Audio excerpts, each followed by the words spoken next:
शक्तीपीठ महामार्गाविरोधात सांगलीत निघालेल्या मोर्चात राज्यातले अनेक बाधित शेतकरी सहभागी झालेले।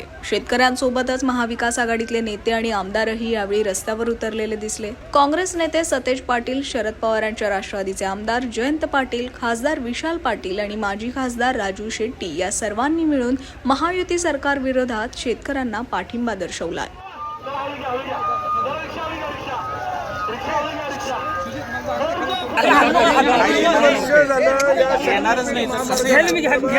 आम्ही सातत्याने भूमिका घेतोय की या 12 जिल्ह्यात गरज नसलेला रद्द करावा। आम्ही काही करून हा महामार्ग होऊ देणार नाही ही आम्हा सर्व शेतकऱ्यांची लोकशाहीमध्ये आंदोलनाच्या माध्यमातून, मोर्चाच्या माध्यमातून आम्ही हा होऊ न देण्यासाठी जे जे करावं लागेल ते करण्याची आम्हा सगळ्यांची भूमिका असेल। तरी सुद्धा आहे की सरकार रेटण्याचा जर प्रयत्न केला, मोजणी करण्याचा प्रयत्न केला तर काय इशारा? जशाच तसं उत्तर त्याला शेतकरी बांधव आमचा देईल। आणि सतेज पाटील, बंटी पाटील यांनी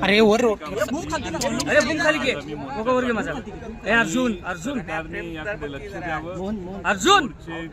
जनतेने ज्या भावना व्यक्त केल्या आहेत त्या भावना लक्षात घेऊन शक्तीपीठ महामार्ग रद्द करावा अशी आमची मागणी। केवळ काही जिल्ह्यांचाच विरोध आहे असं सरकार भासवताना प्रयत्न करते। अनेक शेतकरी त्यांच्या सोबत आहेत असा दावा करतायत। परभणी, हिंगोली, राजू शेट्टी साहेब स्वतः जाऊन आले। लातूरलाही आता थोड्या दिवसात होणार आहे। कोणताही जिल्हा असा नाही की त्यांना विरोध केलेला नाही। पण तरी सुद्धा सरकार अधिसूचना काढते, जमीन संपादनाचा प्रयत्न करते। नेमकं हे सरकारचं चाललंय काय? सरकार या चुकीच्या मार्गाने जनतेच्या मनाच्या विरोधी पावलं टाकत असेल तर जनता त्याला विरोध करेल आणि ते चित्र आज मोर्चात तुम्हाला दिसेल। कृती समिती, गिरीश कोंडे आणि जमलेले सर्व बंधू भगिनी आणि तरुण मित्र गेले 3 वर्ष या शक्तीपीठ महामार्गाचा घात सरकारने या ठिकाणी घातला आणि 2013 पासून हा लढाई सातत्याने आपली चालू आहे। 2014ला आपल्या सगळ्यांना आठवत असेल की 2014ला तत्कालीन मुख्यमंत्री एकनाथ शिंदे साहेबांनी जाहीर भाषणामध्ये कोल्हापूरमध्ये गुरुसाहेब हा शक्तीपीठ महामार्ग रद्द करू असं जाहीर आश्वासन दिलं होतं। ते आश्वासन त्या विधानसभेच्या निवडणुकीसाठी मतासाठी होतं। जसं लाडक्या बहिणींना 1500 रुपये मतासाठी दिले आणि 92 लाख महिलांचे काढून घेतले, तसं त्यावेळी सुद्धा शक्तीपीठ रद्द करायचं आश्वासन त्यावेळीच्या मुख्यमंत्र्यांनी त्या ठिकाणी दिलं।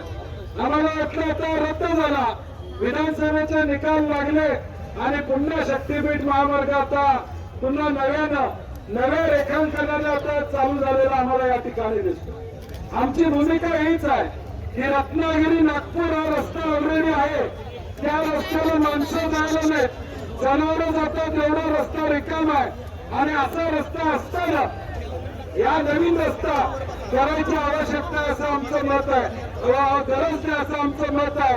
आणि म्हणून ही भूमिका घेत असताना आम्ही या 12 जिल्ह्यातल्या शेतकऱ्यांच्या वतीने ही भूमिका घेतोय। आज परभणीला मी जाऊन आलो, हिंगोलीला गेलो होतो मागच्या वर्षी, राजू शेट्टीची परवा या ठिकाणी जाऊन आले, पण सोलापूरला मी मेळावा घेतला। एकही जिल्हा असा नाही की त्या ठिकाणी या शेतकऱ्यांनी कुणी विरोध केलेला नाही, सर्व जिल्ह्यांमध्ये याला विरोध आहे। एका बाजूला या ठिकाणी कर्मचाऱ्यांचे पगार करायला या सरकारकडे पैसे नाहीत, संजय गांधी निराधारचे पैसे यांना महिन्याला देता येणार आणि दुसऱ्या बाजूला आलेले नाहीत ना, मिळतच नाही। एका बाजूला संजय गांधी निराधारचे पैसे मिळत नाहीत, एका बाजूला 1,10,000 कोटी खर्च करायची भाषा हे सरकार या ठिकाणी करतंय आणि म्हणून आमचा विरोध आहे। तो गरज नसलेला हा महामार्ग रद्द करावा ही आम्हा सगळ्यांची भूमिका आहे। आणि पैसे जास्त झाले असतील तर आमची सरकारला विनंती आहे, 500 कोटी रुपये छत्रपती शिवाजी महाराजांच्या गड किल्ल्याला द्या, बरोबर आहे ना? 500 कोटी रुपये गड किल्ल्याला द्या। या राज्यामधल्या 22,000 ग्रामपंचायतींना जयंत पाटील साहेब 1-1 कोटी रुपये द्या, निदान गावातले रस्ते व्यवस्थित या ठिकाणी होतील, निदान गावातले रस्ते व्यवस्थित होतील। या महामार्गाला जोडणारे हायवे तिथले खड्डे या ठिकाणी भरायचं काम करा। 1,10,000 कोटी खर्च कसा करायचं हा तुमच्या पुढे प्रश्न असेल तर आमच्याकडे माजी अर्थमंत्री आहेत, आम्ही तुम्हाला सुचवू काय करायचं। लईच पैसा तुमच्याकडे जास्त झाला असेल तर हा सांगलीचा वाघ तुम्हाला सुचवेल काय करायचं आहे ते. तुम्ही काळजी करू नका. आणि म्हणून पैसा 1,10,000 कोटी कशाला म्हणतो तो? 1,10,000 कोटी एका रस्त्यासाठी, एका 5 कॉन्ट्रॅक्टरांसाठी. कुणाचं तरी सिमेंट खपलं पाहिजे, कुणाचा तरी कॉन्ट्रॅक्टर मिळालं पाहिजे, यासाठी हा रस्ता आहे. हा शेतकऱ्यासाठी नाही, वाहनधारकासाठी या ठिकाणी नाहीये.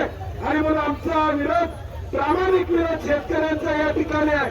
माझी आपल्या सगळ्यांना विनंती आहे, आता सरकारनं एजंट सोडलेल्या गावागावामध्ये तुमच्याकडे जर माणूस आला, तुझी जमीन दे, तुला एवढे पैसे मिळणार आहेत, तर वर्करचं त्याला 10% कमिशन.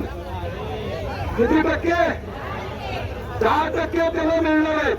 कोण सांगायला आला जमीन दे की वर्करचं याला 10% कमिशन या ठिकाणी मिळणार आहे? आपण हे लक्षात ठेवा. जो माणूस तुमच्याकडे जमीन द्या म्हणून गावातला येईल, भावकीतला येईल, सरपंच येईल, पुढारी येईल, लक्षात ठेवायचं त्याला 10% मिळालं आहे, हे लक्षात ठेवा. आणि मग ताकदीनं उद्याच्या भविष्यकाळात मोजण्या चालू होणार आहेत. या मोजण्याला विरोध करण्याची भूमिका आम्हा सगळ्यांची असणार आहे. आम्ही सगळ्यात ताकदीनं या विषयामध्ये कुठेही कमी पडणार नाही, हा विश्वास या कार्यक्रमाच्या निमित्ताने या ठिकाणी देतो. आणि राजू शेट्टी साहेब आणि जयंत पाटील साहेबांची परवानगी घेतो की उद्या राहुल गांधींचा पुण्यामध्ये कार्यक्रम असल्यामुळे मला त्या ठिकाणी तिथं जायचंय, तेव्हा परवानगी घेतो. आमचे सहकारी विश्वजित कदम यांचाही याला पाठिंबा आहे, परंतु त्यांच्या घरामध्ये एक दुःखद घटना घडल्यामुळं आज रक्षा विसर्जन असल्यामुळं ते येऊ शकले नाहीत. तरी त्यांचाही पाठिंबा या आंदोलनाला निश्चितपणे आहे, एवढी ग्वाही देतो. आणि माझे 2 शब्द संपवतो. जय हिंद, जय महाराष्ट्र.